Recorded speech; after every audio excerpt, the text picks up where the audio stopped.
Hi, I'm Pastor Goodman. Let's interpret tongues. The word of the day is Eucharist.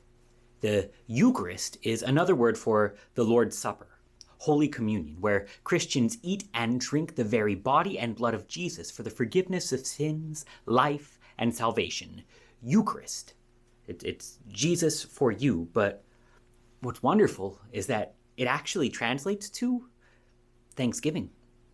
The Eucharist is the Thanksgiving meal. And it's wonderful because, well, the Lord's Supper is not where you go to say thank you to Jesus. The Lord's Supper is where you go to eat and drink the body and blood of Jesus for the forgiveness of sins, life, and salvation. See, it's actually not about what you do for God. The Lord's Supper is what He does for you. It clues us into something about Thanksgiving that we usually sort of lose in the fray, that God isn't simply about the props, that God isn't just doing this for nice thank you cards or praise, that in fact, the Lord loves you so much that the best way to show your gratitude to Him is to go back for more.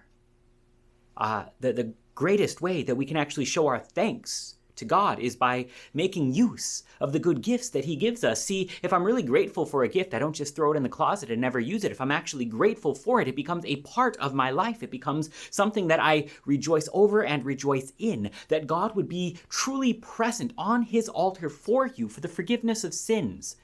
Well, that's something that kind of a big deal. The best way that we can show forth thanksgiving is to receive forgiveness, life, and salvation. This is the highest form of praise, to actually care about the good gifts given. Eucharist, it's the Lord's Supper. It's the Thanksgiving meal where God gives you good gifts.